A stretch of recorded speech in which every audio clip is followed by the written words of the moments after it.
Matindi ang kompetisyon, kaya huwag maging choosy. Kahit pa sa mga hanap buhay na talaga namang hanep. Ang mga sapatos laging nakatapak sa lupa. Pero ang mga sapatos sa sapatusang ito sa Marikina, hulog ng langit. Ang mga sapatos kasi rito, hinuhulog pa rin mula sa kisame. Ano nga bang meron sa itaas?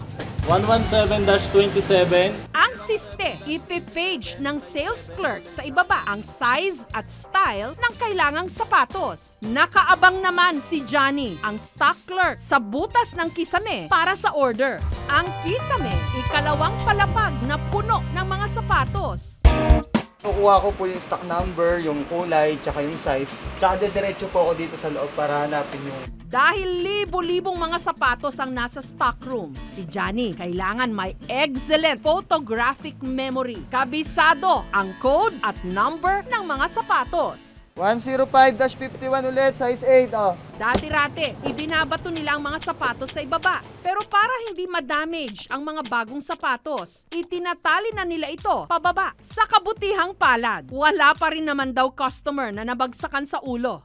Lagi po akong tumatawag ng tao dito sa baba para makaiwas po tayo sa aksidente. Naging design trend. Yung nasa baba lang yung on display, the ones na madaling palitan just in case na ma-damage. Kung sakali mang may makalusot na mandurukot, tingi-tingi lang yung makukuha. Ito po sa trabaho ko, marami pong nagugulat. Kakaiba daw po. Yung mga napupunta rito, nagpapapicture din po dyan sa tali na yan kasi kakaiba nga daw po. Phil Rocamo, Hopeful Stakes Race has just begun. We have my... Tumabi-tabi na kayo kapag nagsimula ang karera ng kabayo. Timers there, Finana coming closer in fifth pa. Inside the last 600, my Jopay man. Ang labanang ito, mas pinapanabik ng boses ng mga race caller katulad ni Jonathan. Here comes Sweet Dreams now coming closer in second na. And in third comes Morning Breeze Accelerated.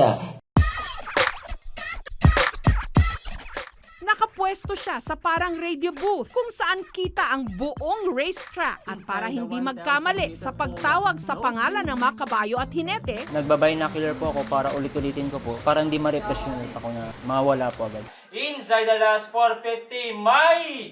pero ang numero unong requirement daw sa pagiging race callers, dapat Inglesero, nosebleed. Nasisiw para kay Jonathan dahil dati siyang call center agent. I'm Nathan, I'm your agent for today. Nai-apply ko po sa pag-race announcer kasi meron po tayong mga malalaking tao na mas sanay po sila sa English. Gates open, the rough and racing, we got Del Monte. Showing... 8 taong gulang pa lang daw si Jonathan. Nanunood na siya ng mga karera ng kabayo. We got Melody Amor, fans to begin, raising our odds. Nung sinama ako ng lolo ko sa dating karerahan sa Santa Ana, nakita ko po sila kung paano sila magsalita. Ang galing, nabibilib po ako. Aminado si Jonathan na mas malaki ang kinikita niya noon sa call center. Gayunman, batid niya na ito talaga ang nababagay sa kanya. Kaya pinag-iigi niya ito. Positive thinker po ako, hindi po ako basta-basta sumusuko. Lahat po ng pagtsatsaga, lahat po ng paghahanda ginagawa ko po para maging successful din po ako sa buhay.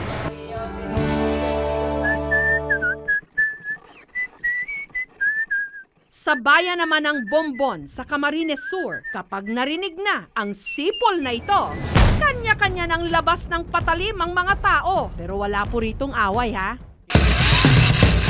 Magpapahasa lang sila ng patalim kay Francisco o Manoy Taghoy, isang basyador. Nasa ko po, mag-umpisa sa gulok, kampit, gunting. Basta nahawakan ko na ang bagay na ihasa ko, nalagay na ang pawis sa isip ko. Gamit ang kanyang bisikleta na kinabitan ng kanyang DIY na panghasa, si Francisco lumilibot sa buong Camarines Sur. Narinig namin yan pag nagsumisipol na siya, padaan na siya dito sa highway ito. Okay ang mag-asa.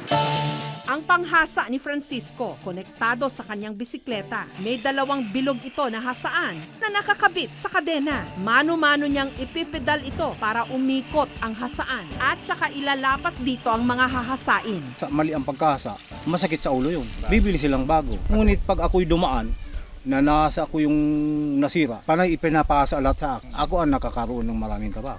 17 anyos pa lang daw si Francisco, naghahasa na. Nanaginip ako na naghahasa ako, nakapaligid sa akin ang mga tao. Nasa gitna ako at saka yung may mga hawak ang tao, may gunting, may nipper, may kutsilyo, may gulok na ipapasa sa akin. Ang singil niya sa pagbabasyador, 15 hanggang 50 pesos lang. Araw-araw, kumikita siya ng 600 pesos.